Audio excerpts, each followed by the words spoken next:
I'm not sure how to. Yeah. Start. So, do I have the permission to start from the chairman?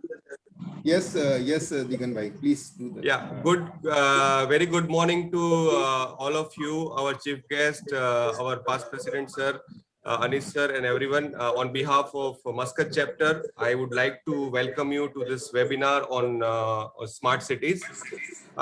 Before I just hand it over to everyone, I just want to set a background for smart cities. Why smart cities is important topic, and why ICI is conducting this topic.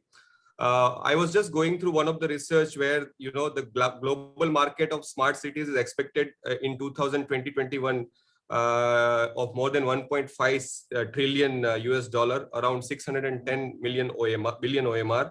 Around 26 cities will be a smart city in 2025, which is more than 50% from Europe and North America. And there are many research which has been conducted where more and more cities will adopt this concept. So this is very relevant concept, and without much spending the time, I would welcome and I would hand it over to our chairman C. Ravi Devaraji to welcome one and all. Ravi ji. Thank you, Digan bhai. Respected Chief Guest Dr. Amar Al Rawas, Guest of Honor CA Naveen Andy Gupta ji, Mr. Anis Al Lawati, and guest speaker Ms. Layla Hadrami, seniors and my friends.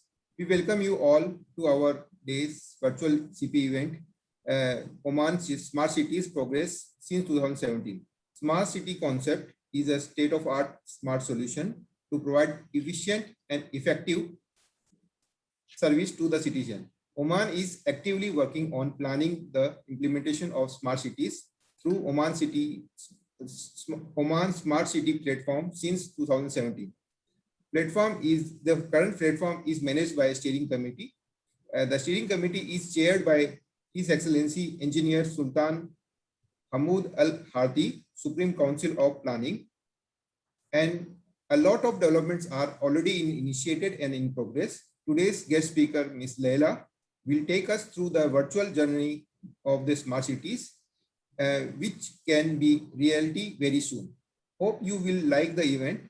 And if you like the event, please do fill the feedback form or share your comments and like on our Facebook page or LinkedIn page to motivate us.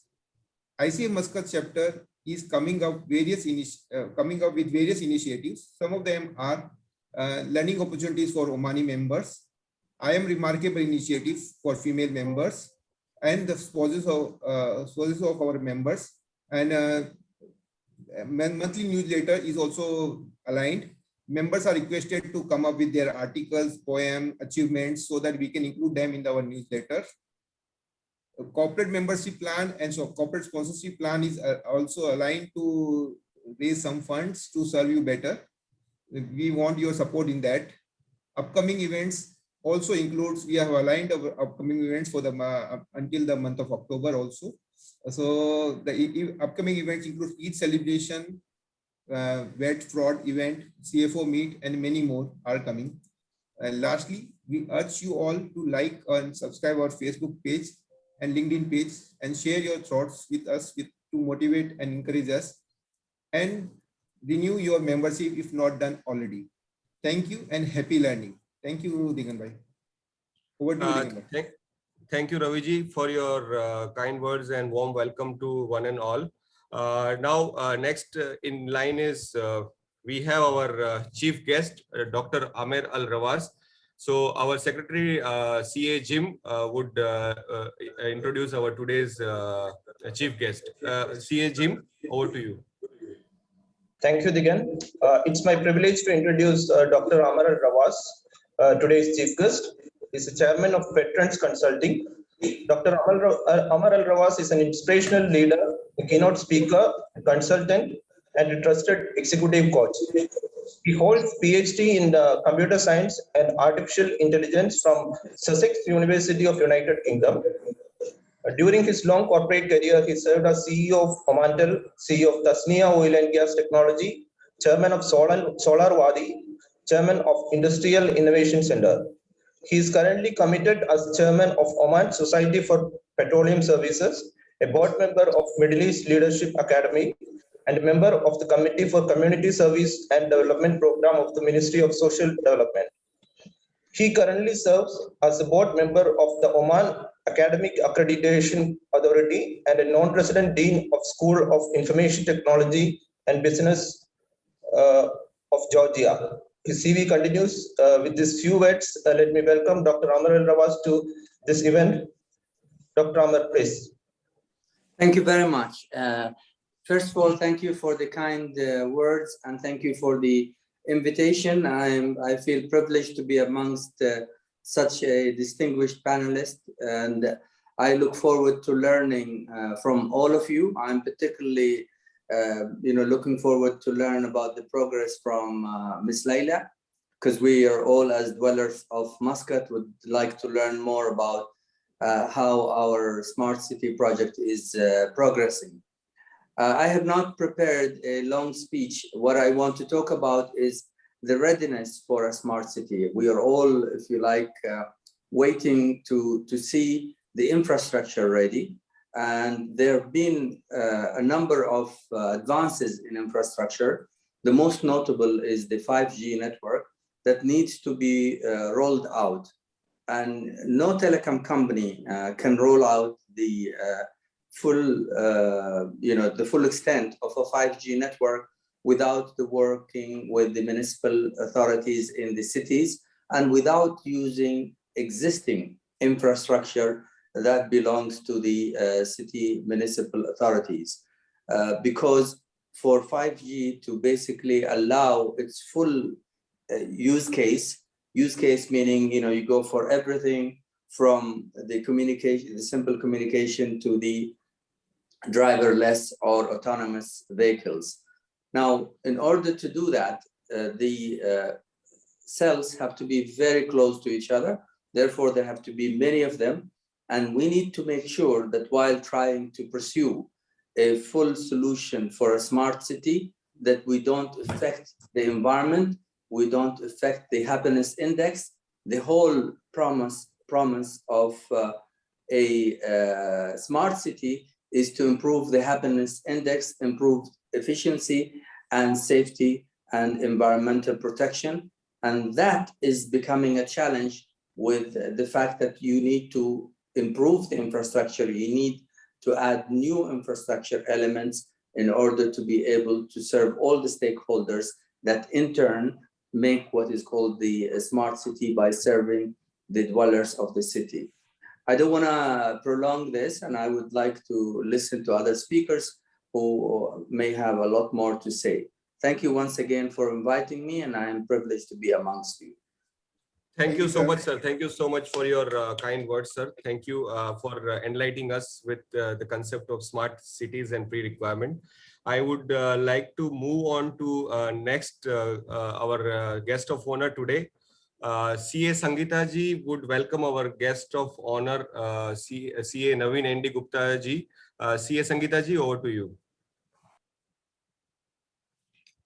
You're on mute, Sangeeta ji. Thank you, CA Digan.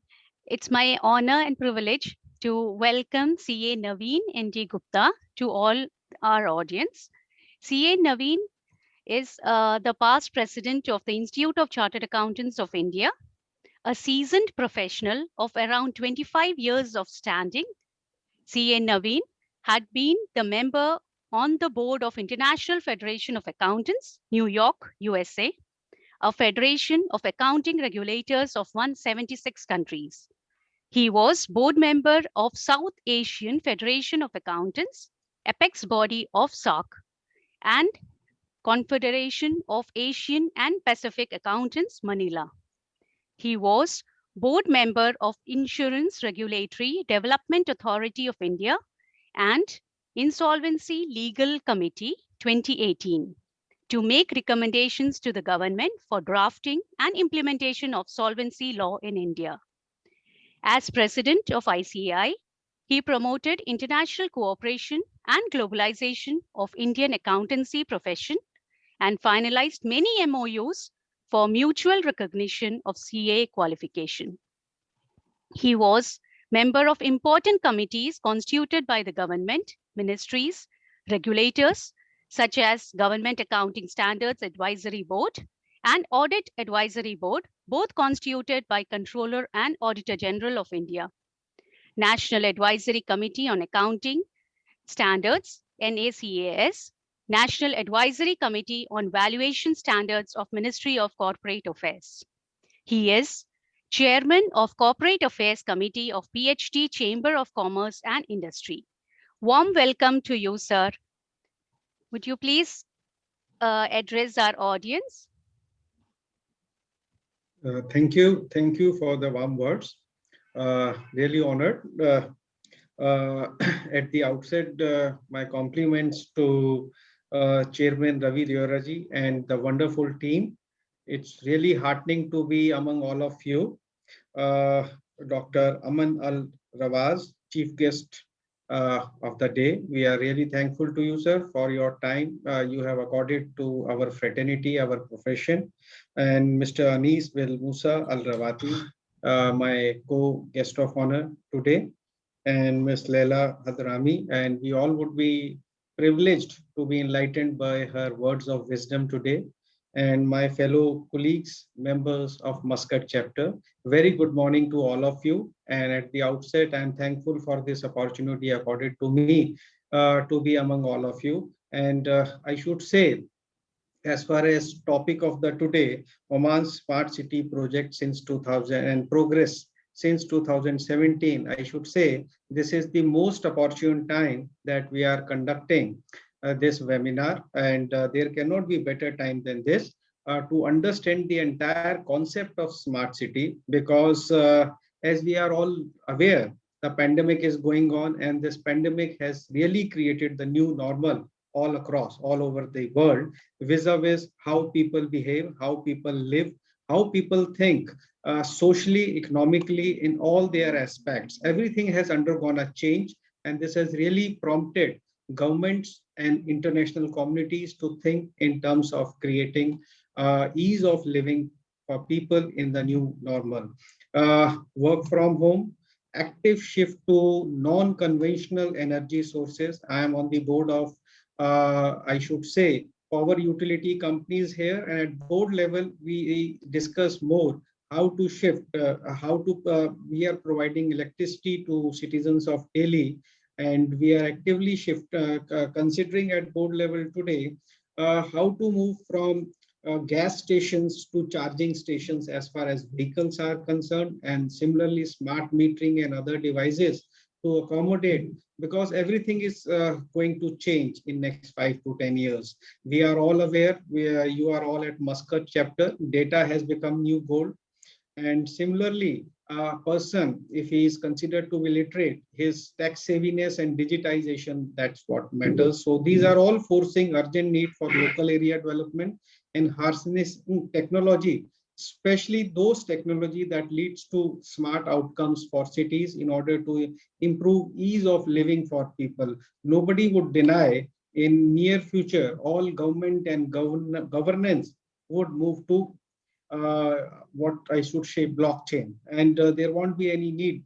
So everything is going to become virtual. So these are really forcing us to move to smart city and adopt in a very big manner smart city mission. So I should say this is the most opportune time. Now, in order to understand, although we have Ms. Laila to take us through, so just to explain my understanding of smart city, it means smart in terms of making cities and urban areas more efficient, more sustainable and resilient to attacks like pandemic that we are having. This is so for residents and inspiring ease of living for people, residents and cities. So in this regard, it's heartening to note that Oman and the government of Oman and its people started this smart city mission way back in 2017. So it's really nice, and it's further more heartening to see that members of our profession and fraternity have taken it as a responsibility to be active partners in the smart city mission of the government of Oman. And that is the best evidence is this webinar that we are being conducted, which all our members. So this shows our commitment to the cause, to the national cause of government of Oman, our professional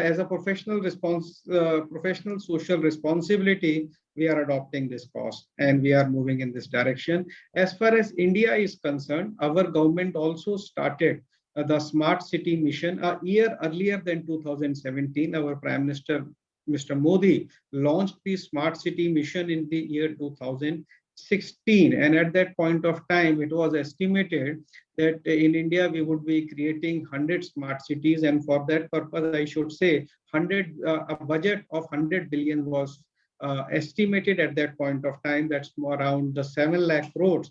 But with this pandemic, we are all aware that today the growth rate of almost all the countries have taken a deep dive, and most of the countries are having fiscal deficit. So in order to ensure the success and in order to ensure that the smart city missions which various countries have undertaken really see the light of day, what is most important is to make sure the funding is available, whatever has been estimated, because budgets requires reprioritizing, because people are more concerned that more and more money should be available for current medical aid of the people rather than these futuristic projects. So governments need to plan properly and create a balance as far as that. And this is where the requirement, the need, the help from our profession, our professional fraternity comes into fore, because we are the people who really deal with money and we are the people who deal with figures. So here where our members are playing, and our Institute of Chartered Accountants of India here in India is playing a very active role and partnering with government at both Ministry of Urban Development and Niti Aayog, which is the policy think tank of the country. We are partnering actively with the government as far as these initiative of smart city is concerned. I should say, as far as just to share experience from India, I should say the smart city mission, as I have already mentioned, estimated a project outlay of around $100 billion. So it was proposed that the money will come from equal matching contribution from central and state governments, and apart from that, urban local bodies would be creating and managing the funds, balance funds from innovative financing mechanism. And I should say, as far as India is concerned, urban local bodies generally are hard pressed to on day-to-day basis in ensuring proper services to the citizens. So generally accounting, auditing, there takes a backseat. So here our institute many years back has created a technical committee known as Committee for Accounting Standard for Local Bodies, and they regularly come out with accounting standard for local bodies, and that has really contributed and aided these urban local bodies and municipalities to ensure their accounting is proper, and where our members are playing active role. And because of that reason, I should say, in last couple of years, 10 municipalities, 10 cities in India have already come out with municipal bonds, and the latest being the city in neighborhood of Delhi, that is Ghaziabad, which came out with the municipal bonds of 150 crore rupees, which was very successful bond issue. And those bonds are listed on Bombay Stock Exchange. Now you will all appreciate to come out with municipal bonds, and we are all aware what is the situation of accounting and auditing in any municipal bodies. So that itself ensures and presupposes that in order to come out with municipal bonds, what is required is proper accounting in municipal bodies, proper auditing, and in order to get proper fund mobilization from investors, and in further, what is more important is to ensure the cost of funding is not big, not much. It should be comparatively at a good level in order to ensure that the commitments are fulfilled at a future date, because as far as this municipal bonds are concerned, there is no explicit sovereign guarantee as far as concerned. So these are all commercial bonds. So in that regard, I should say credit rating becomes important. So in that regard, financial statements which are internationally sustainable, which are matching with the proper accounting standard, it is required. So here our members are playing active role, and they are contributing in proper bookkeeping, proper auditing, and presenting those financials before the credit rating agencies and international investors. And because of that reason, all those bonds are properly are having good rating, and they are successful bond issues. And that is what is. Apart from that, the other opportunity this smart city bring is in is active public-private partnership. As Chief Guest just mentioned, that in order to roll out 5G network in Oman, no single company can do it. So these are areas where our members are playing active role, because it is estimated in India that by 2025-26, smart cities missions are going to reap in economic benefit to the tune of around $20 trillion. So this is where I should say the opportunities lies for smart cities, and to take these things to properly to corporate world, because our members of our fraternity are the brand ambassadors as well as the key link between the government, between the municipalities, between the mission and the international corporates, not only corporates situated in Oman, but all across the world. Because Institute of Chartered Accountants of India is today is a global body with chapters in nook and corner of the globe. Virtually everywhere we are present. Our members are present in almost all the jurisdictions.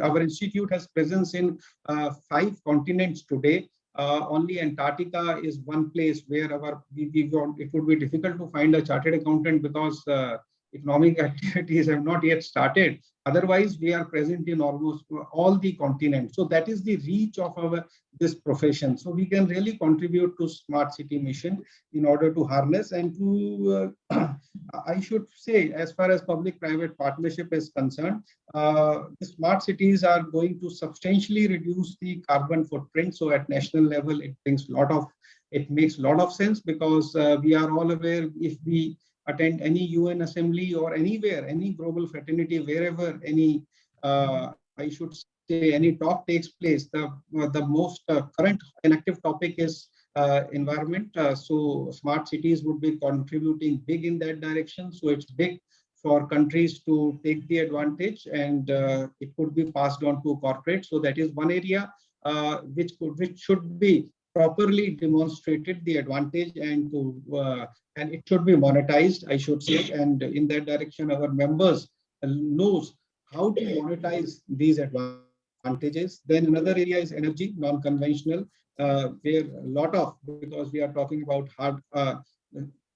solar, we are talking about wind, we are talking about hydrogen. So all these areas are where smart cities are going to bring a lot of advantage. Enabling technologies, building and construction is another area, and then waste and water management. So these, and apart from 5G, which would be rolled out in big way all across the world. So these are areas which should be monetized in order to bring appropriate funding for smart city mission. And this is area where ICI and members of our profession have great role to play, and they are understanding their responsibilities, and our technical committees are fully ready to contribute at a global platform on these areas. And not taking much time, because I know we have very, very learned speaker to take us through, and it would not be proper on my part to encroach upon time of Ms. Layla. So, and I understand my responsibility as just to set the ball rolling, and I believe I might have done justice to my job. So with this, I assure Chief Guest Dr. Amar and Mr. Anis Al-Rawati and the government of Oman that ICI with its members are fully ready to honor this professional social responsibility through its technical committees, resources, and members having global footprints. So thank you once again for the opportunity, and we look forward to meaningful association and look forward to contributing in the smart city mission. Best of luck and happy learning to all of you. Thank you. Thank you so much, sir. Thank you for your kind words and introducing you. Giving us the fundamentals of financing the smart cities, which is very important, because it cannot be without finance. Nothing can be successful. Next in line is I would request now CA Gaurav to introduce our next guest of honor. CA Gaurav. Hi, good morning, everyone. Mr. Anis bin Musa Al-Wati has been long associated with us primarily and with Oman as well. Just giving a brief on Mr. Anis, he's the acting dean and also assistant dean for academic affairs at CBFS. He has over 35 years of experience in teaching and training in Oman, UAE, and Jordan. He had previously held many key positions, including Deputy Dean of Oman College of Management and Technology, Director of Training and Learning at Dubai Institute of HRM, Acting Director General at IBFS, Director of Training at Institute of Public Administration. He did his BA at Rollins College in Florida, USA, and MBA at Yarmouk University in Jordan. He has also been Assistant Dean for Academic Affairs at College of Banking. He also worked in senior positions in Oman College of Management and Technology, Institute of Public Administration. With this, we welcome Mr. Anis to say a few words to our members. Thank you, sir. Thank you so much for these kind words. Dr. Amar Rawas, Mr. Naveen Gupta, and Ms. Layla, Ravi, and colleagues.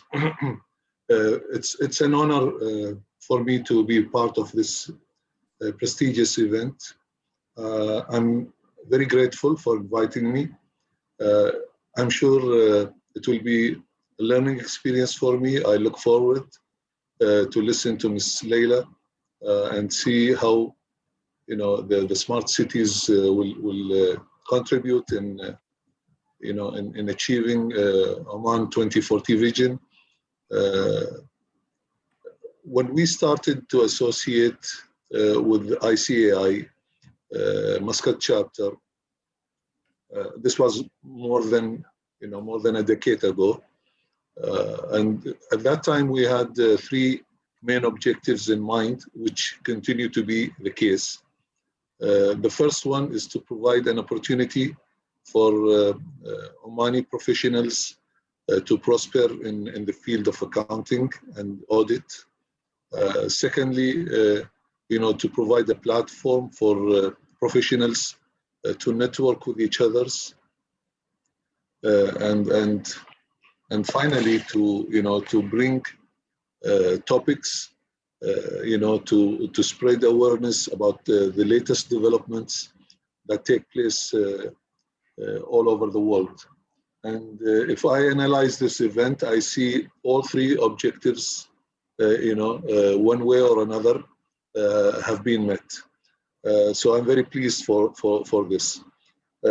During the past 10 and more years, I associated with many managements of ICAI Muscat chapter, and I can see that Ravi and his colleagues have been the most active so far, and I'm very pleased to see that the chapter is and its management are very enthusiastic about getting in line with our objectives, and I hope this also serves their purposes. By this, I would like to conclude and look forward to listen to what Ms. Layla has to say. Thank you so much. Thank you, Dr. Anis. Thank you, Mr. Anis. Thank you very much for that kind words, sir. Sir, thank you so much for your kind words, and this keeps us going for doing such kind of events, and this keeps us motivated. Thanks, and please keep on providing us this supports. Thank you so much, sir. Now I think the moment which we are waiting for, I would not take much of the time, and I would request C.S. Shilpa to introduce our today's speaker. C.S. Shilpa. Thank you. See you again. Yes, sorry, Shilpa ji, 1 minute. Yes, Ravi ji. Digan bhai, before we start the event, can we take a one more group photo? Final words. Yeah. no, still young children. Okay. Yeah, sorry. Can we take a group photo? Yeah, Sangeeta ji, can you please just take? Sorry, sorry, Silpa ji, and sorry, Miss Layla. Yes, Sangeeta ji, can you please take a photo? Yes, yes. All of you ready? Smile. Yeah. Cheese. Thank you. Yeah, thank you. Thank you all. Thank you. Thank you. Yes, Diganji, you can Yeah, carry on. sorry. Yeah, my apology for that. CA Shilpa, please go ahead and welcome our today's speaker. Thank you, CA Digan. It is my honor and privilege to introduce our speaker, Ms. Laila Hadhrami, who has led a distinguished career with more than 15 years of experience in different national and global projects. She is the Senior Executive, Digital Transformation in the e-Transformation team in Ministry of Transport, Communications and IT. She is also the Director of Building Capacity and Awareness in Smart City Platform, smartoman.om. She is also a member of the National Program of AI and Advanced Technologies, MTCIT. She is the head of the executive team in Oman Information Technology Society, the OITSOM, leading Oman Cybersecurity Initiative. She is also the founder of the Smart City Ambassadors Initiative that has been awarded by ITU Innovation Challenges winning ideas from the Ecosystem Best Challenge category 2020. She is also a founder of the Smart Omanua Initiative and founder of Change Management Community of Practice. She is leading change management activities on the digital transformation program and supports the government entities to adapt the required changes to make their digital transformation objectives and organization culture change towards the digitization through national projects like government innovation in emerging technologies in Oman and other projects related to digital transformation. She has been a jury member and a mentor and participated in different competitions around the world. Ms. Laila has also been a prominent keynote speaker in many conferences and seminars in Oman and overseas. Outside of work and technology, Ms. Laila is an author and an avid traveler. She is also the founder of At Oman Traveler, the first tourism account in Oman with more than 250,000 followers. Join me in welcoming our very accomplished and multifaceted, the smart speaker of the day, Ms. Laila, the leader of Oman Smart Cities and Governance projects, to share with us her views on Oman Smart Cities project since 2017. To you, Ms. Laila, we are so privileged to have you today. Thank you, Shilpa, for your beautiful, introduction about me. And I'm really honored to be among all of you today. And actually, I feel speechless, but after Dr. Amar, what he said, and Mr. Nabil speaking about the India experience in smart cities and Mr. Anis. So I'm really honored to be among all of you. And thank you again to host me so we can speak about the smart cities experience in Oman. And I know when it comes to the smart cities, everyone will ask that question. Do we have the smart city? So if you may allow me first to share with you a presentation that I have prepared for today, so I can take you around it for hopefully for 30 minutes, not less than more than that. And please, Shilpa, you can stop me anytime so we can be on time and we can have some time for the discussion. Oh, so I'm not going to stop you, Ms. Laila. We would love to hear you. But sometimes we might forget, so it's better to keep on that time. So again, I'm really so much honored to speak today about the smart cities. And even, when Muscat chapter, when they contact me, they say, we need you to speak about digital transformation. And I told them, although I have 10 years in digital transformation, but now I'm working with the smart cities. And they said, do we have smart cities in Oman? I said, yes, we have. So I said, yes, it is time to share our story. How did we begin the smart city story in Oman? And when it comes to the smart city story, I always say it's about a story, and everywhere around the world, it's about how it's really starting. So when it comes to the smart city, why we need smart cities in Oman, and as you know, Mr. Naveen said that we need to improve the quality of life. We need to make sure that the citizens feel that they are happy. And I always feel, I always say that we have to use that term, feeling happy and secure. That is the real meaning of smart cities. It's not just about the technology, it's not about the infrastructure and so on. It's about the people themselves. Are the people in that city feeling happy? Because I'm sure that, even with the India current experience with 10 different cities, I'm sure that they have started planning their city on the people, what the people they really want. So, and when it comes to the smart cities, it's coming to solve some real problems, because it started, even the term of the smart city, it started with the mega cities, and mega cities is the cities with 10 million populations. So when it comes to the Oman, we are the total population of 4 million.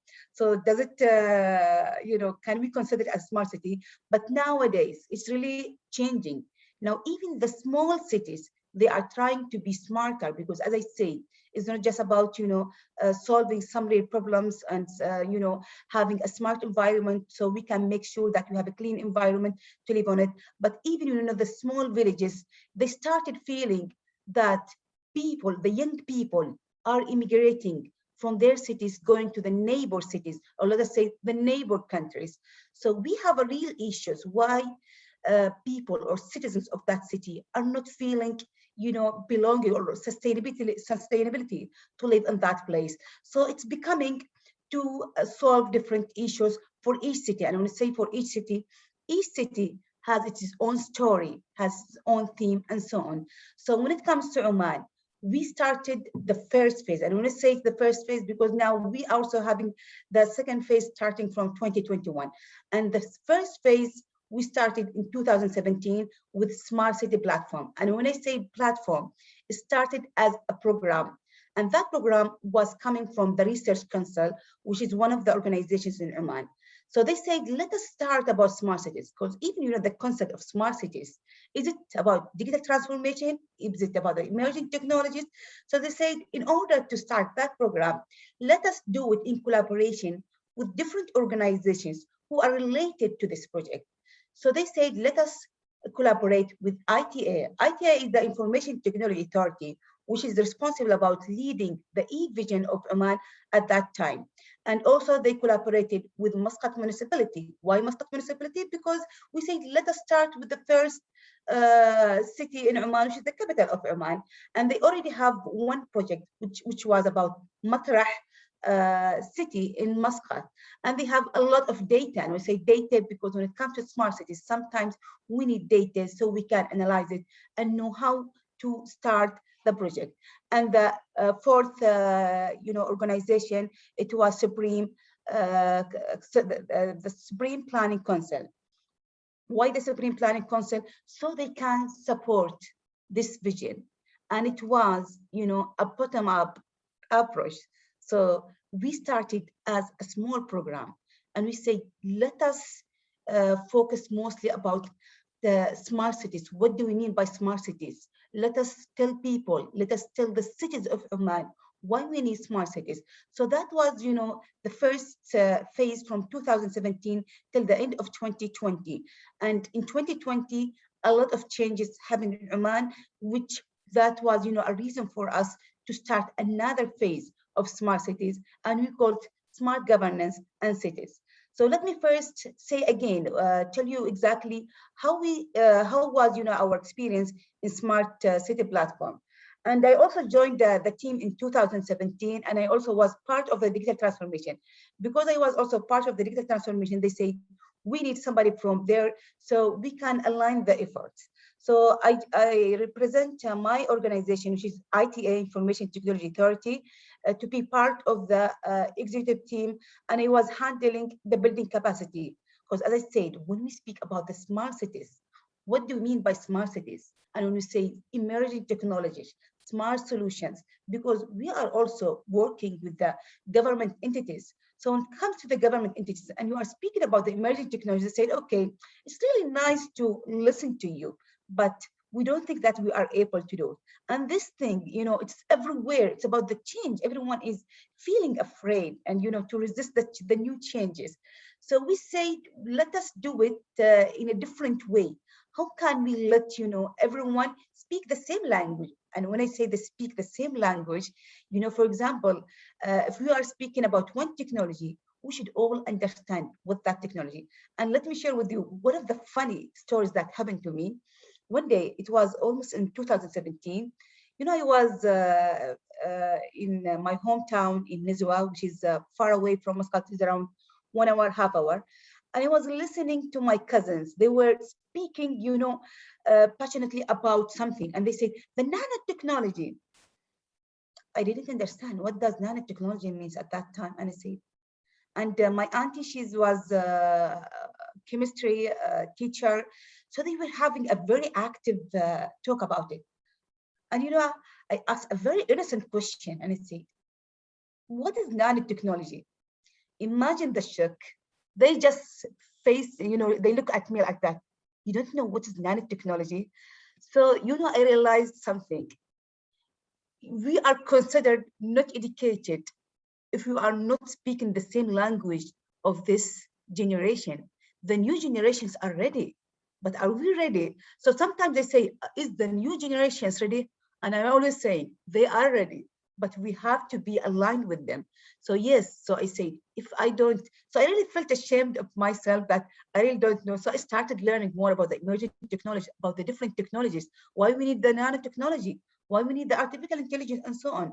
And from that story, we launched the Smart City Ambassadors.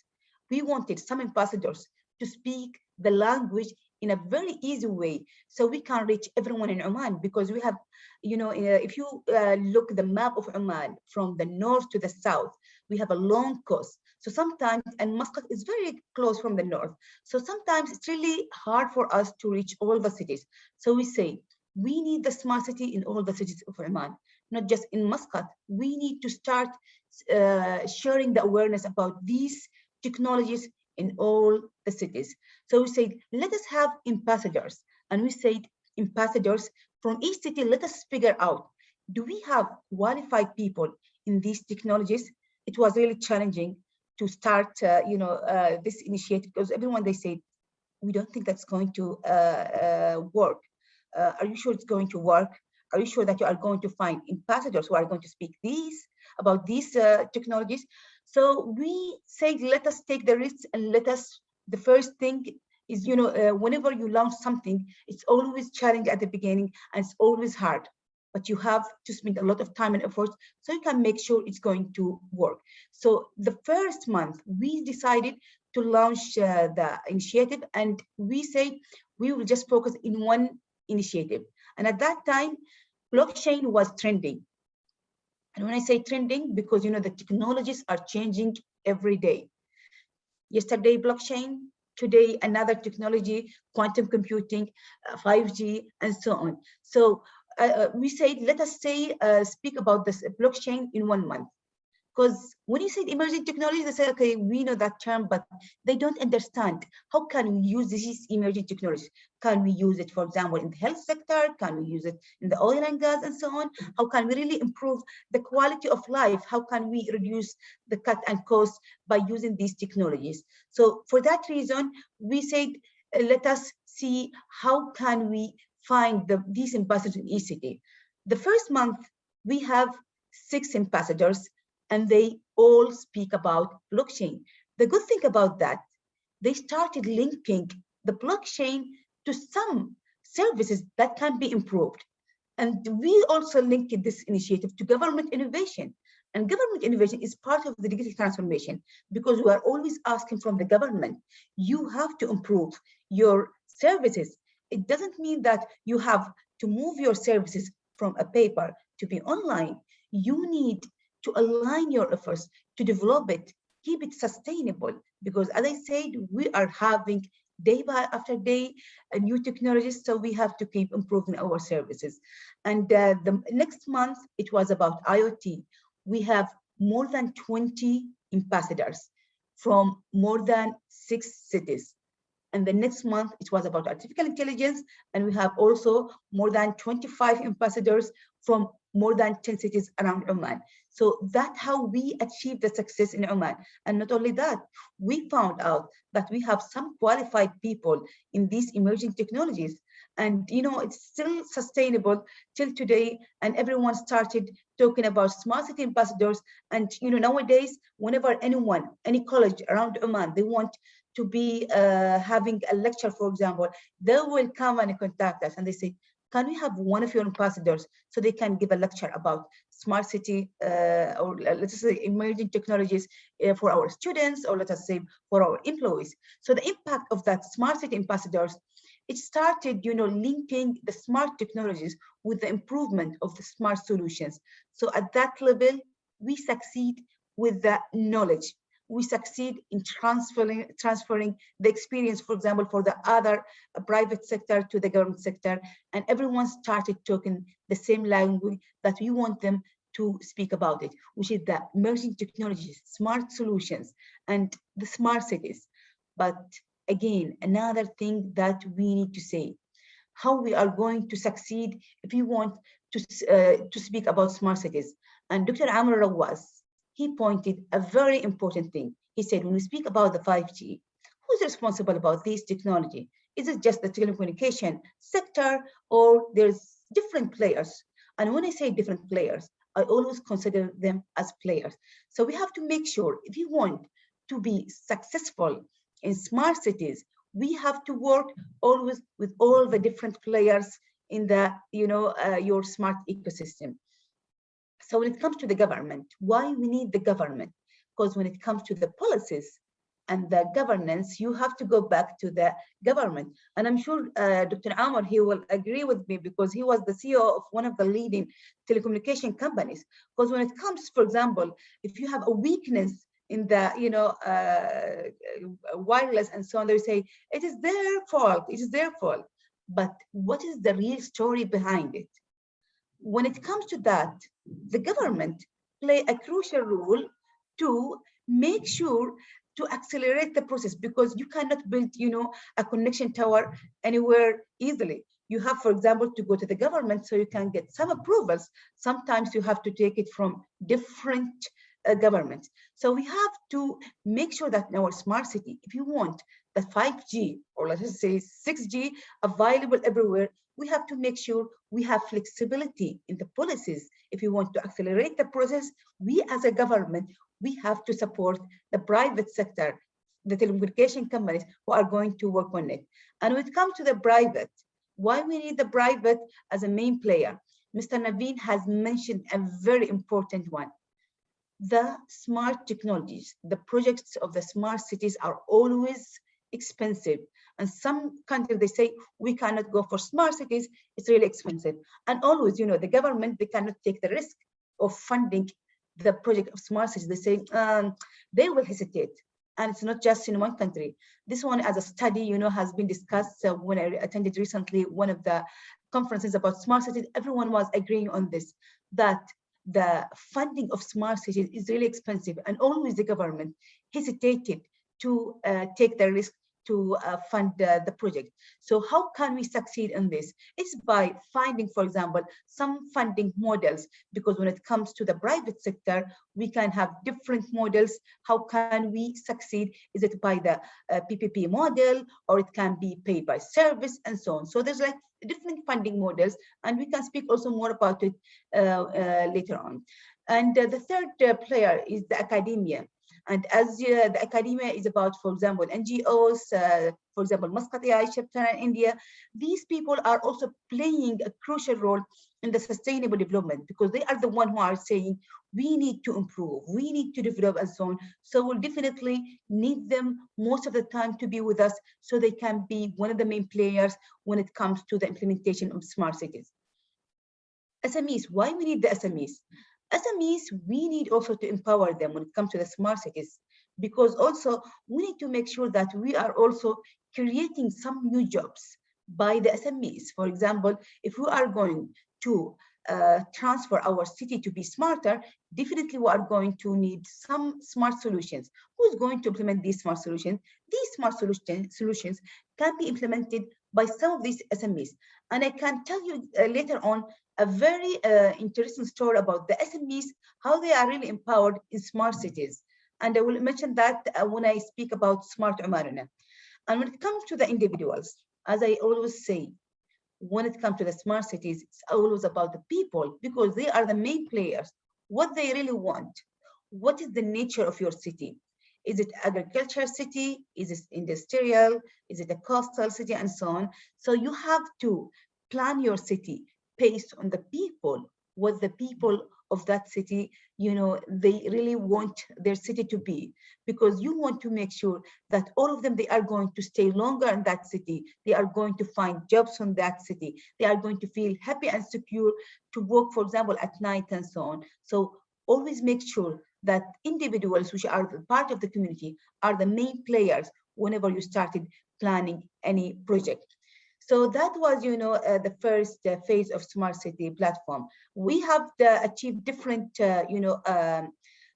achievements in that level. We have 3 hackathons. We have it in 3 different cities in Oman.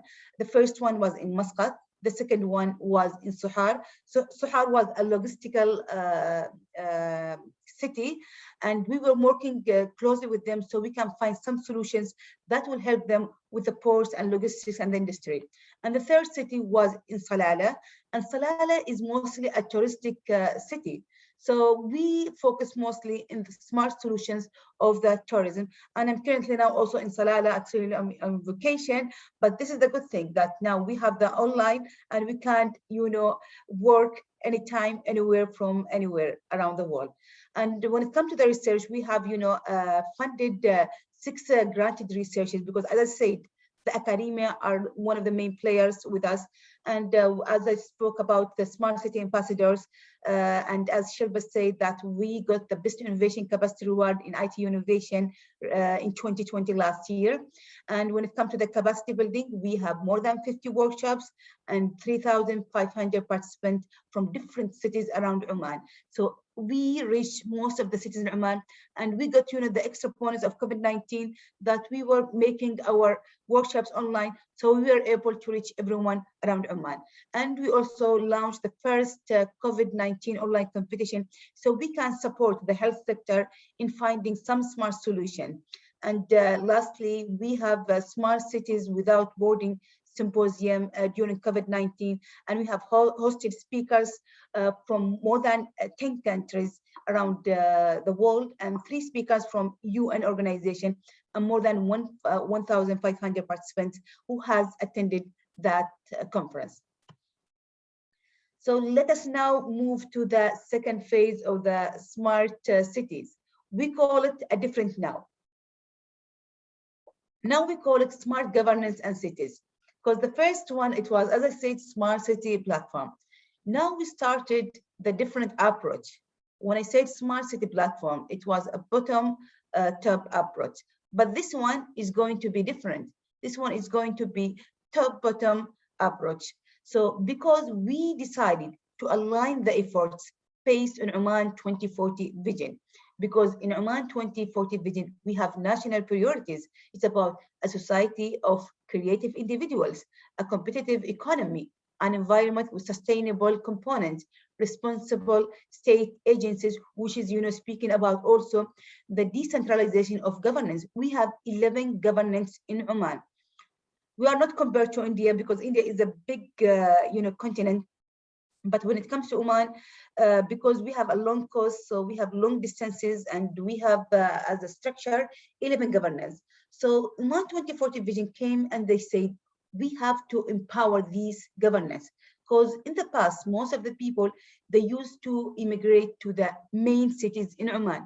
The main city, for example, the capital was Muscat, and we have the big cities also, Suhar and Salalah. So most of the people, you find them immigrating from their cities, going just to these 3 cities, and mostly the capital of Oman, just to find the good jobs, the good services when it comes to the health sector, education sector, the entertainment. And I will say the entertainment, because sometimes the young people, they are leaving their cities to the other cities just for the sake of getting entertainment. So we have to make sure that all of the cities are meeting the requirements of their citizens from the different categories, the kids, the parents, the mothers, and the teenagers and so on, and the old people.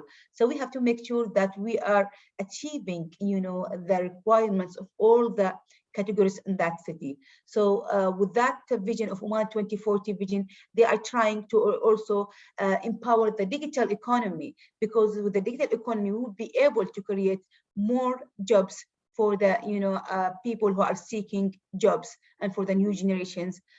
For that reason, we said our vision is going to be aligned with different sectors, because when it comes to the smart city, it's not a one organization leading that project.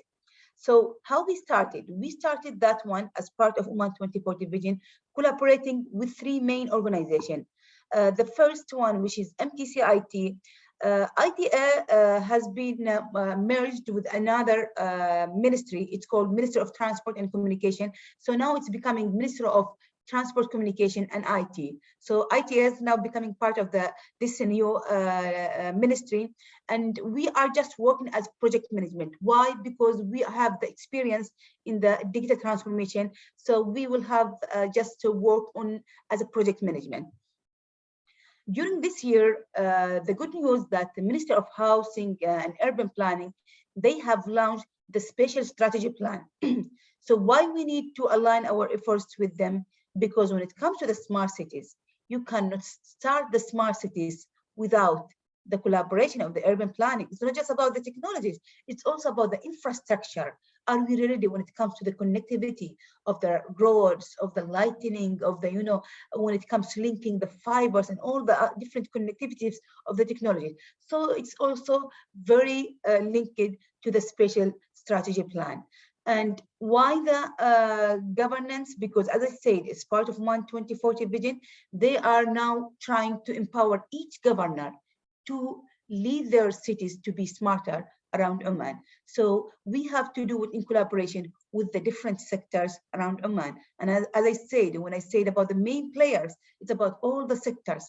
Not only one organization can lead that project. And I have to say that this vision has been really inspiring from, for example, China, because China, when they started smart cities, they started in 2020 because their special strategy plan was launched at that time. So we have started, now we are going to start as a national, and also we are going to work with different cities also very closely with each governor, because now the governors are trying to improve the quality of life for the citizens of their cities. So how we are going in our second phase? The second phase will be from 2021 till 2025. So the focus area is going to focus on 7 main things. The first thing, we are going to focus on the governance, because as I said, when it comes to the smart cities, it's about the policies, regulations, frameworks, models, and sometimes law. Because sometimes we need to change the law, because in some countries they will keep that law for 100 of years. So we have to see if that law is making some challenges to implement some of the smart city projects. We have to work on it, creating new laws, or let us say new models, because when it comes to the models, you will get that question. Governors, they will say, we need a model to follow up. Are we going to work with one model or different models? And as I said, we have different cities, different themes, different stories. So we might have different model for each city, because it will also depend on the nature of that city, the people of that city.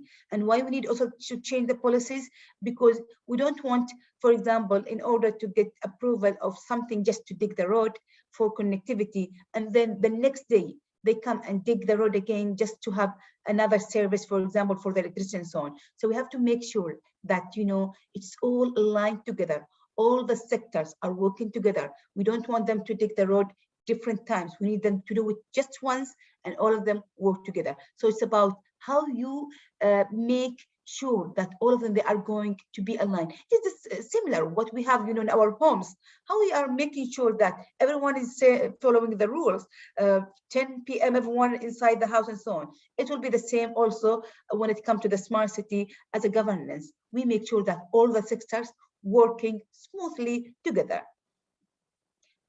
One of the main things also we are going to focus on is the indicators, or let's say the index. We cannot say we are going to start with smart cities without having some indicators to measure, the real performance of each governance. Now we have 11 governance. We need to have indicators so we can measure the performance of these governance. Okay, why we need to measure their performance? We need to create that competency between the different governance. We don't want to say Muscat is, for example, in advance, or Salalah is advanced, and so on. We need another new governance, another new cities in Oman.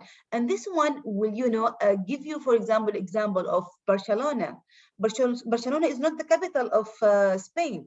Madrid is the capital of Spain, but Barcelona is becoming the smart city in Spain. So we need to do that.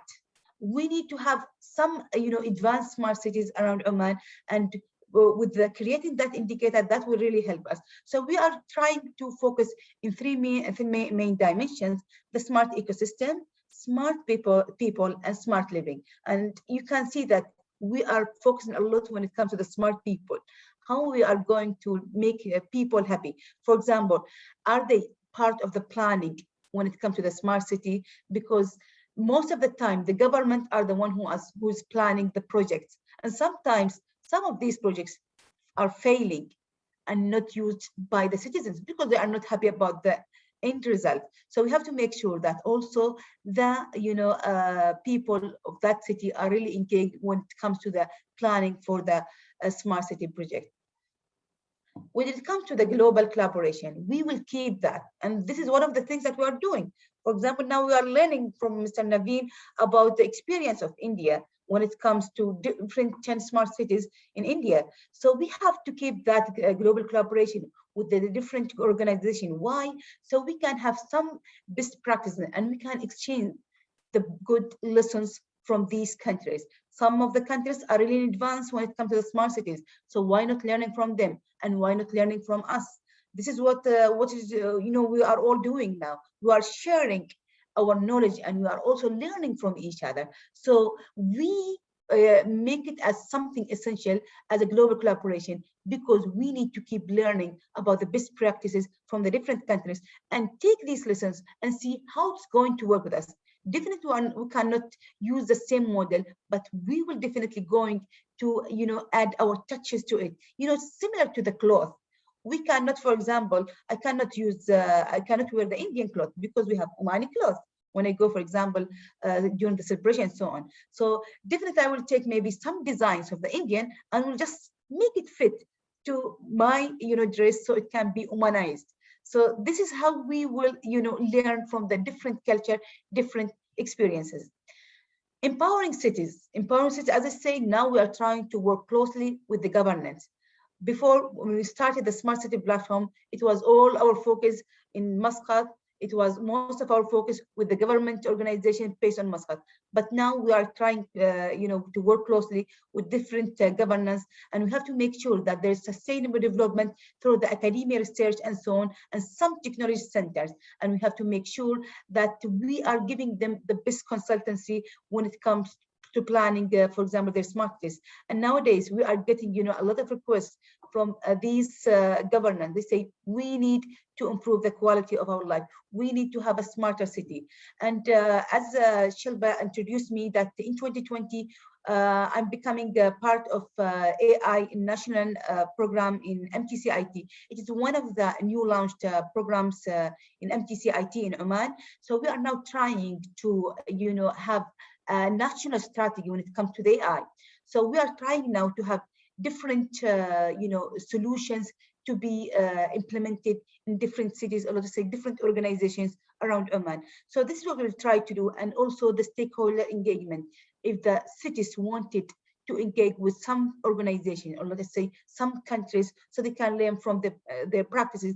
This is what we'll try to do by empowering them, so they can, be able to lead their cities to be smarter. And Smart Omanuna is one of the initiatives that is aligned with the second phase. I will leave it because I'm going to speak more about it, so I can have more details about it. So I will move to the next one, which is the pilot project. We have some pilot projects that we are now starting closely with them. We have Duqm Smart City. It's one of the cities in Oman. It's mostly a logistic city. So now they started Duqm Smart City as a project. We are working closely with them. Why we are working closely with them? Because if we succeed with them as a pilot project, we can move their experience to a different city around Oman. So, and another one, which is about the smart solutions in AI, drones, autonomous vehicles, and so on. We started now with these cities, implementing some of these solutions. And now recently we have, launched different POCs with different organizations. And I will speak also more about how we have worked closely with the MSMEs in Smart Oman. And one of the pilot projects that we are now working on it is the smart fuel station. Because when it comes, for example, to speak about smart city, you also have to make sure that you have smart fuel station. So you can, for example, make sure that the travelers have flexibility in traveling in the main road. Because most of the people, they will just, complain about one of the main things. I don't like to go to that city because there's no proper, for example, facilities when it comes, for example, to the WCs or restaurants and so on. So we are trying to bring a smart fuel station as a model, and we have to work on that one with different governance. So we decided to start in 3 governance, and we have to be very careful in choosing the best place for that one. And as I said, when it comes to the smart fuel station, it's serving the citizens, serve the SMEs, serve the travelers in that road, and so on. And another pilot project that we are also working is Smart Ras Al Hamra. Smart Ras Al Hamra is one of the projects, is part of the BDO, Oman Petroleum Development. So they have also a smart city inside their, let us say, space and so on. We are also trying to link Smart Ras Al Hamra, who are already advanced, with the people with Duqm Smart City. So you can see now how we are linking the different pilot projects together so they can exchange lessons and practice between them. And as I said, the funding model is about, the most challenging thing when it comes to the smart cities. And we have to explore different models of funding. What is the best thing for Oman? Is it to be sponsored by the private sector? Is it paid by service? Because we have to make sure that this challenge is not going to stop us to implement the vision of the smart cities. So this is in brief how we are going to start working as a second phase. So we are trying to cover all the sectors in Oman through the 7 goals. So as I promised, I said, let me speak about Smart Omanuna. Omanuna is part of Oman, so we say Omanuna, and we call it Smart Omanuna because we, decided to think about, a central hub. Because when it comes to the smart initiatives and smart solutions, everyone is asking that questions. Do we have smart solutions? Do we have smart projects? Do we have smart cities in Oman? So we say we should have a central hub, not just for the government. It is for all Oman. It is for the private sector, the SMEs, the academia, so they can all meet in one place. For example, in India, does everyone know about the 10 cities? Does everyone know about the different solutions of all these 10 cities in one platform? So that's why we need them to gather all of these initiatives in one place. I'm sure you will ask this question, okay, what is the outcome to gather all of that information of these different initiatives in this place?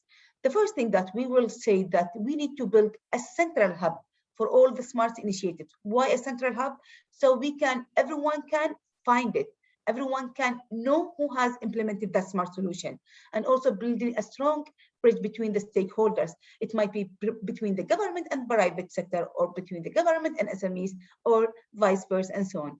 And also to market and define smart initiatives of Oman locally and globally. Because as I said, everyone, they say, where is smart cities? Where is the smart solutions? But when we started, collecting these smart solutions in Smart Oman, and everyone was really surprised to say, okay, we really have some smart solutions that we can really feel proud about it. We can feel proud about our SMEs who are working in implementing some of these solutions, and definitely marketing smart solutions to companies through the SMEs who are working closely with them. So this is what we are, our targeted sectors: the government, the research, academia, individuals, SMEs, private sector, the same targeted sector that I have mentioned earlier with the main players of the smart cities. So these are some of the, the smart initiative that we have launched about it in our social media that we have it. And you can find our social media at the bottom of this poster. We started with the first SME. The name of this SME is Wakantic. So they are mostly specialized with drones and AI. And why we started the SME? Because, we wanted to encourage the citizens, the young generation, because in the past, the mentality of the people, they say, our job should be from the government of the private sector. And now we are trying, not just in Oman, everywhere around the world, they are trying to empower the startup to be a very strong SME so they can started working, locally, then they can also expand globally. So that's how we started with Wakan Tech, and the good news about it. And as I promised, I said, I'm going to tell you the story about this SME. As soon as we posted about this SME, it was really interesting to know about them. And then we posted another poster for another government who used the drones, for example, during COVID-19, so they can make sure that, all the places are monitored and cleaned and so on. So everyone started asking, who implemented the solution of that government, and said, go back to the first poster that we have launched. So now we are trying to market also for the SMEs, because they are the one who work in implementing these solutions, and they started asking also for the numbers and so on. So this is the good news that we have started noticing from Smart Oman, because we said we need to bridge, and link the SMEs with the government sector or the private sector, because we want them to, lead the smart solutions in their cities. We don't want them to wait the government to provide jobs for them. And another technology, it was one of the big companies here in Oman, which is OQ. They launched one of the services using the blockchain. So again, we are using the terms that everyone, they say, we know about the emerging technology, but what we don't think that we can use these technologies. So we say, okay, somebody is using the blockchain. You can also learn from the experience in your service. So this is what we were trying to do by, marketing these solutions. Another 3 different initiatives was from Oman Oil, and that's why we decided also to have the pilot project of smart fuel station with them, because they really inspired us. They said, we have some smart technology. We are using the solar energy to have achieve the smart environment goal and so on. So we said, we don't just want the smart technologies by Oman Oil, but we need to plan a very, a best model for the smart fuel stations in Oman. And that's going to be implemented soon, inshallah, hopefully so. So these are just, another smart solutions with the same company, which is Oman Oil. And everyone, and, when it comes to the solar energy, there's another SME who also worked on achieving this or implementing this project. And we are also going to launch for this SME very soon, because we want to really also empower these SMEs so everyone can go back to them when it comes to implementing the smart solution. So this is in brief about Smart Oman. And as Shilba said, I'm also far away from digital transformation and smart cities. I love also tourism. So I said, let me share with you one model about smart tourism. How we are going, for example, if you want to work in a smart tourism model, we have to make sure that we have the 3 main things. When it comes to smart cities, we also use sustainable. So we have to say about sustainable tourism. When it comes to sustainable tourism, we have 3 main components: the smart tourism, smart community, and smart indicators. I always like to go back to the indicators. We need to assess ourselves from time to time so we can check our performance, how we are really achieving our performance when it comes to the smart indicators. And when it comes to the smart tourism, do we have the full model for us as a city? And let me take you to the next slide. This slide, it's really used everywhere, but everyone can, use this slide for your different models. I'm using this for example, for the smart tourism. As a smart tourism, what do we really need exactly? I am as a traveler, I will definitely need to know about the accommodation on that city that I'm going to travel to it, about the restaurants. So when it comes to the food and so on, there is the restaurants, there is cafe, there is traditional food, because sometimes people, they say, we need to taste the traditional food and so on. The transportation, can I just use the car, or there is a metro, there's a train, there's airports and so on. Tour operators, can I book a tour operator so they can help me to manage my activities? When I say the activities, which kind of activities that I can find in that city? Am I going to find the activities that are going to meet my expectation as a tourist, or I'm going to be disappointed? So we have to make sure that all of this information, I would say information, is very important, that we have this information in one platform so we can achieve the vision of smart tourism. I have to find all of the information in one place, because sometimes, for example, I'm from Nizwa, they say, my hometown. People are calling me, for example, if people from Muscat or different cities, they are coming to visit my city. I'm sure some will get that expression. They will call you. Could you please recommend for us a restaurant? Could you please recommend for us a hotel and so on? I said, oh my goodness. So when we can reach a time that all the information is there and you can just find it, I just need to tell them, go to this link and you can find everything. Because sometimes, and this is also what we are trying to do with the government, that we need to make sure that each governor, he has a website, or let's say a mobile app for all his cities around that government. What each city is unique. For example, some cities are unique with the fishing. Some cities are really unique with the hiking because of their environment and so on. So we have to make sure that there's a digital platforms embedded with the data. And we say with the data, because with the data, it's going to help us to take some, decisions. For example, we need to use the AI dashboards, because that will help us to improve some facilities. Do we have a lot of tourists in this area? Okay, if you are going to have a lot of tourists, let us, for example, build some new cafes, because you need to have the data to help you take decisions. You don't want to go and build, for example, a new hotel far away from all the facilities, and then you will not find any people to book your hotel and so on. So the data is helping us to make a successful decisions to improve, the services in our cities. And the most important thing, let us make the city safe and accessible, safe for everyone visiting the city and accessible to everyone, to all the different categories in your society or your country. So this is just, a small model about how we will work on it. And as I said, we have to make sure that we are also working closely with the 5 main players that I have already mentioned, so we can guarantee that we are really doing well. And when I say, for example, the indicators, for example, we can assess, does this city have online digital platform that has all the information that speak about the accommodation, food, transportation, and so on.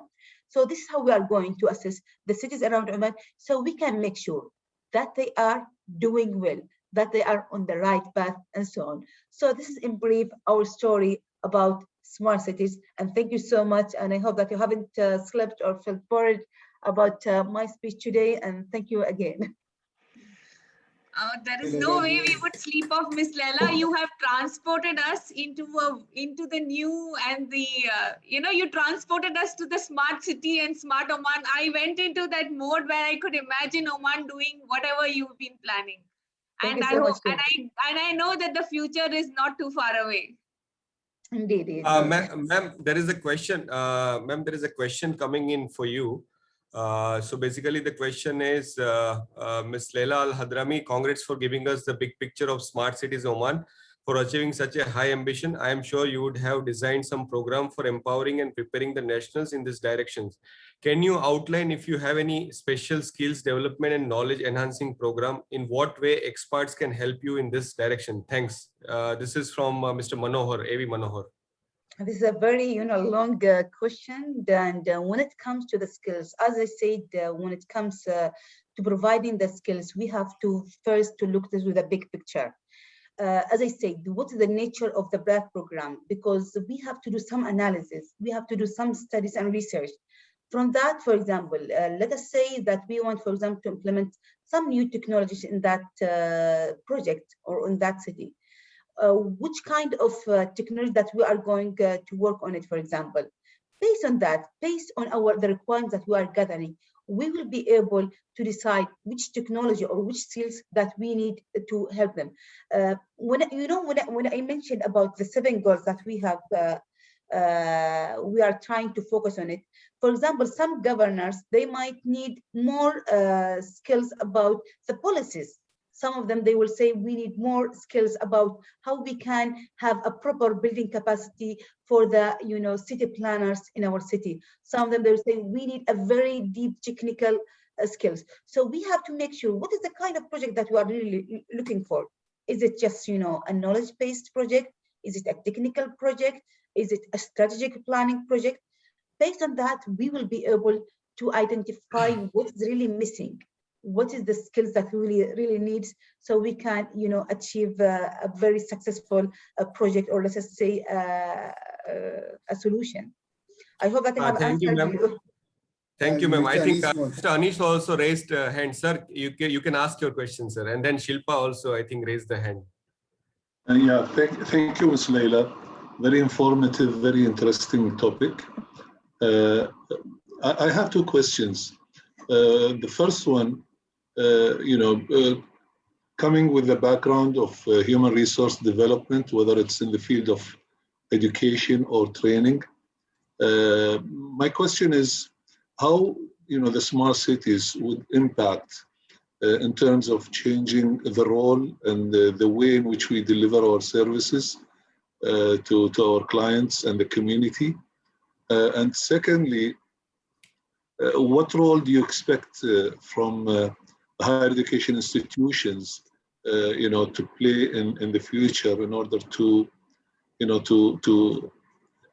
help the project to be more effective and more efficient?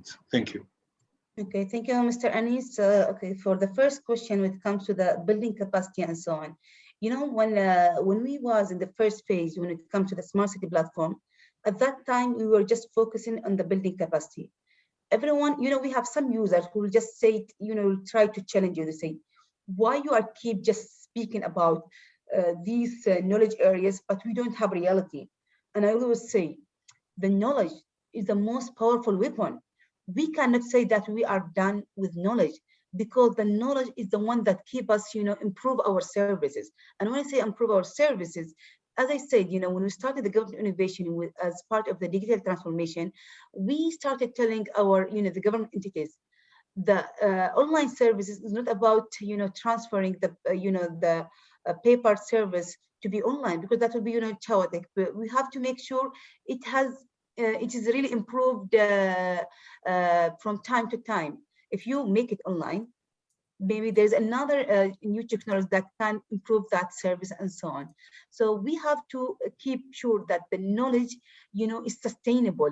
We can't say we have finished the knowledge in that phase, so no more knowledge in the coming phases, because as I say, the technology is really changing. And when it comes to the higher education, I have to say that COVID-19 has taught us a very good lessons about the online learning.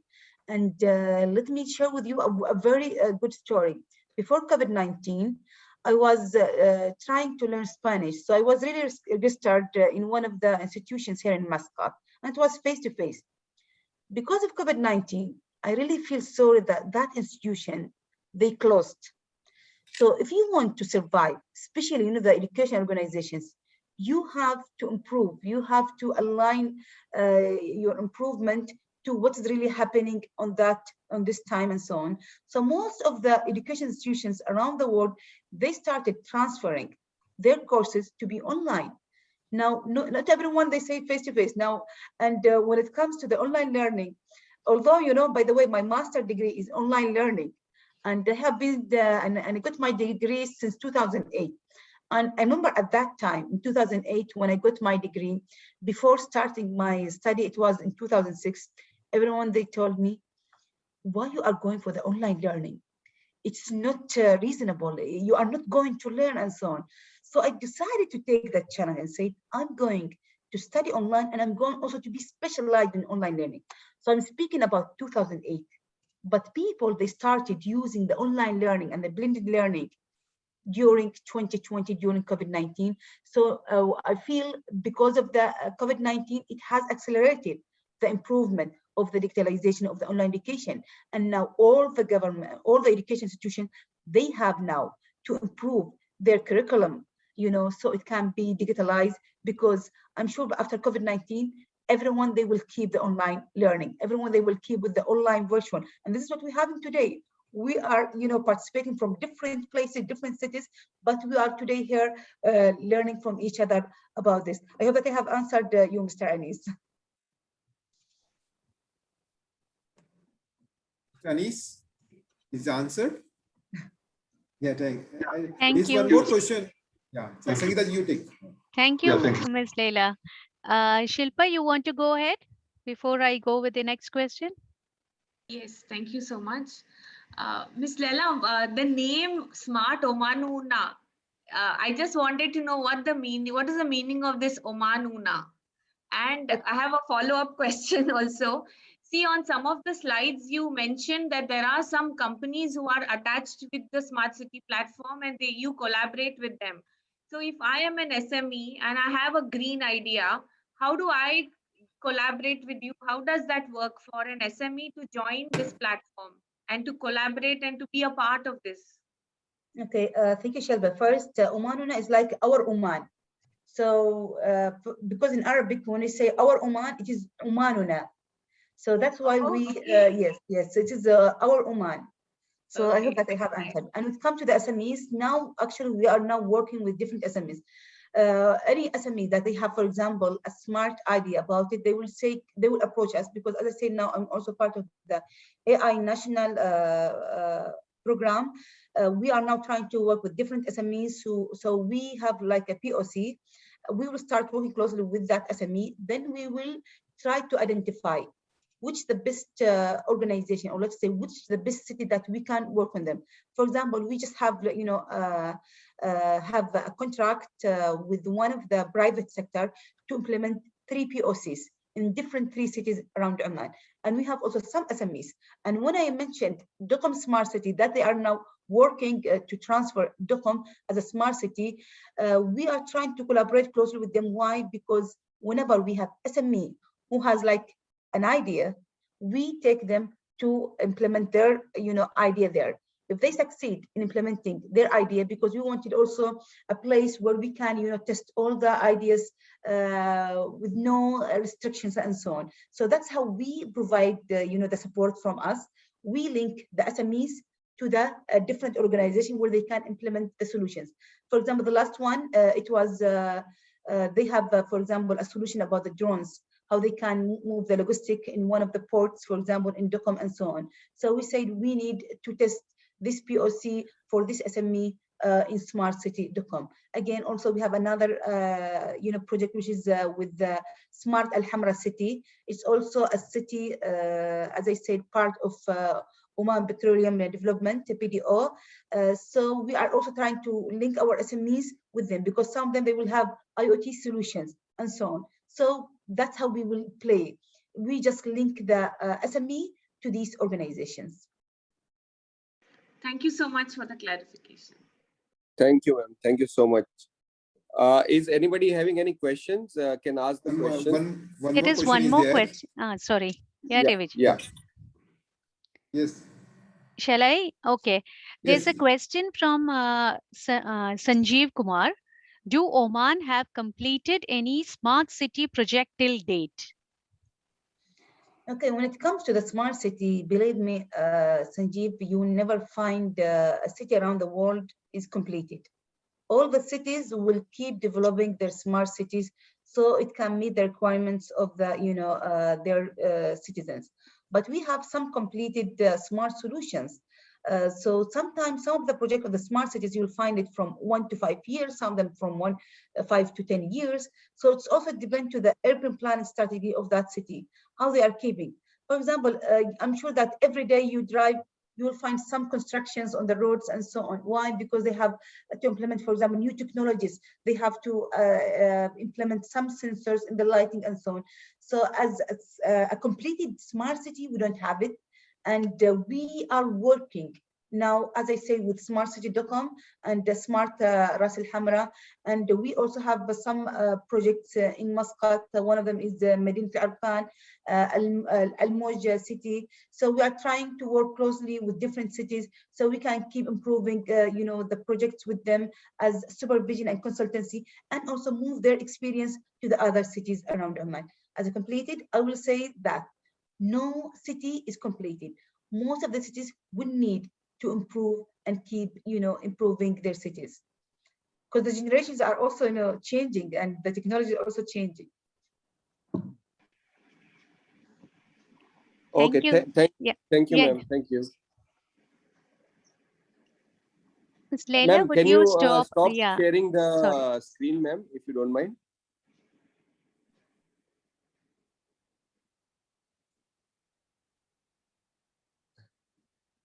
Yeah.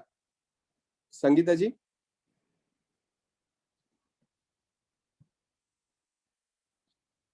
Hello? Yes, we can hear you. Yeah, sorry. Okay. Ma'am, thank you so much for enlightening us for your, kinder words on the smart cities and the knowledge about how Oman is progressing towards the smart cities. And we also learned that, what is the future in 2021 to 2025, what are the plans? We as an institute definitely will be, helping our members, will be helping you in planning probably, the funding aspect of it, being a chartered accountants. Ma'am, thank you so much for your time, and we would like to present you for your time and for your efforts a small token of memento for you, Sangeeta ji. I would request Mr. Anish to present the certificate of appreciation to Ms. Laila Hadhrami. Thank you so much. Can I say something before I present the certificate? Yes, sir. Please, sir. Yes, sir. Yeah, thank you so much. Ms. Layla, on behalf of the panelists, as well as the audience, I would like to thank you very much for this interesting and informative session. I'm sure everybody has benefited from what you have said. It enlightened and it was very eye-opener for us. I look forward, to communicate with you if you do not mind. I'd like to arrange for a similar session for our students when they resume back from summer break, and also would like to, understand, what do you expect or how do you perceive the role of higher education institutions in this project, and hopefully we can, partner or associate, with you and your organization. So thank you so much. And I would like to present this certificate, virtual certificate, to your good self on behalf of College of Banking and the ICAI Muscat chapter, and look forward to see you in the future. Thank you. Thank you so much, Mr. Anis, and I'm really privileged and honored to be among all of you, and I really learned from all of you, from your speeches and so on. And thanks again for hosting me to be part of this panel today. Dr. Amar is still there. So thank you, Dr. Amar. If you can say a few words, sir. Thank you very much. First of all, once again, I'd like to repeat my thanks to you for inviting me, and my thanks to Layla for enlightening us on what's happening on the Smart City initiative. It gives me hope, because sometimes, when projects move from one organization to another, you feel that maybe the project will be dropped. What I heard today is that the project is not only still very much alive, but it has, let's say, more power, being part of the Ministry of Transport and ICT. I believe that having several pilots, including Duqm, and I know perhaps the choice of Duqm is because, as we said, you need the regulatory part and the policy part. And as you know, Duqm is almost an autonomous area with all the policies made by the same authority. So they don't have to speak to umpteen authorities to get their own, to get any permission to do anything. Plus, when you start afresh in a new city, it's much easier. So that's a great choice. Also on the Ras Al Hamra, which is a PDO operational headquarters zone, it's a self-contained zone with a concession to PDO. So therefore, they would also be able to control the regulatory environment over there. One of the main obstacles to implement any smart city project is the regulatory environment as well as the infrastructure. In the case of Duqm, infrastructure is on the building, it's still being developed. So it can be developed with leapfrogging to the requirement of smart cities. As for PDO, it's a very well-developed area. I happen to graduate through PDO and I understand how easy it will be for them to implement it. With these two pilots, I believe we are going to be much more successful than trying to do it in a municipal city like Muscat, Salalah, Su'ar, where there are so many players and regulations are centralized in various ministries in Muscat. I think the progress that I heard about today is very encouraging, and I would be looking forward to talking to Ms. Layla and learning more on how we can contribute to this. I understand that I am, as you probably know, the honorary counselor for Estonia, and the Republic of Estonia is leading the world in ICT. And I believe there are a number of initiatives that we can bring to Oman.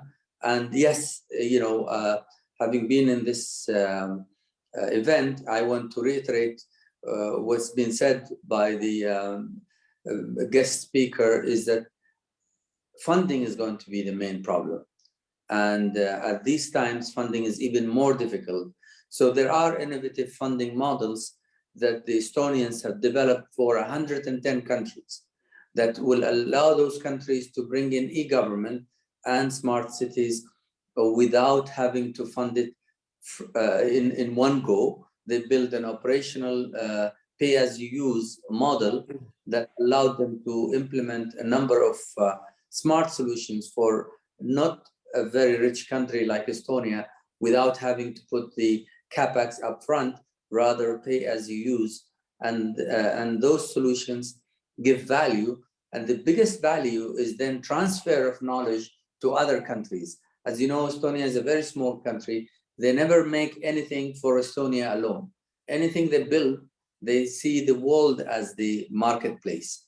And therefore, some of their ideas may be transportable to Oman, and hopefully later on, as your project matures, some of your ideas and projects will hopefully transport to other countries. Thank you once again, and it was a real privilege to be amongst all of you here and to listen to the insightful presentation from Layla. Thank you, Dr. Amir, thank you, Dr. Amir, for your kind words and for enlightening us on Estonia's role and also other collaboration possible on this topic. Now I would like to invite our secretary, Mr. CA Jim Joseph, for vote of thanks. Thank you, Digan. First of all, thanks to Madam Laila Hadhrami for the very energetic and dynamic presentation on a very promising topic. We are happy to hear the good words from the panelists and the attendees. Thank you very much for your efforts, and thank you very much. Dr. Amar Al Rawas, he attended throughout the full session. Thank you very much for being with us, for your good words. And CA Naveen D. Gupta, thank you very much for his attendance. And Mr. Anis Musa Lawati and CBFS, thank you very much for always there for supporting us. We are expecting the continued support. And thanks to all the past chairpersons and MC members, all the members and guests who joined us with in today's event. And thanks to our sponsors, Tally and Enhance. Thank you very much, and happy Eid in advance. Thank you. Happy Eid, happy Eid. With this, we are coming to an end to our session, and I would like to thank everyone, our chief guest, our guest of honor, for sparing their valuable time on today. And I would like to thank on behalf of Muscat chapter. Thanks to everyone, to our members also. Thank you. Thank you, sir. Thank you so much, sir. Thank you, and Eid Mubarak for all. Eid Mubarak, sir. Eid Mubarak to all of you, sir. Eid Mubarak. Eid Mubarak to you all. And Miss Laila, one thing I need to mention, they always say there are very few women in AI. I'm so happy and proud that we have an Omani woman who is so ahead in AI and is so a part of AI. So congratulations to you on that as well. Thank you so much. I'm really honored by your testimony. I'm still learning. I'm still like, my first year of learning. So thank you so much. Ma'am, we also have one initiative. I am remarkable. Silpa is actually heading. So you can be also join one of the event. Silpa, can you invite Laila? Yes, definitely. Yeah. Okay. Thank you, everybody. So much. Thank you. Sir, we So also this have is a our workshop. I'll just say celebrations. one line about the workshop. Even Mr. Anis is here. So this is a workshop where it's for the women who are in the working environment, and it helps them to self-promote and to break the glass ceilings that we talk about. So it's a very interesting, interactive workshop. It's a closed group workshop. And it's been very helpful, and we have had very good reviews, and all of our participants have been really benefited by it. So we are planning one more next month. We would like to invite you all for that as well. And Mr. Anis, we have also invited some CBFS participants, like we always do. They've always been a part of our workshop. So you also had participation from CBFS as well on these. So thank you. Thank you. Okay. Thank you so much. Okay, I'm Thank ending you this. all. Yeah, thank you. All. Bye. Okay, thank you all. Bye. Bye. Thank you, Sangeeta Thank ji. you Bye. all. Thank you, Layla. Happy Eid. Thanks Bye. a lot for Bye. your remarkable session. Thank you. Thanks, Sangeeta, for everything. Thank It's been you. my pleasure. Yeah. Okay. Very nice. Very good. Excellent.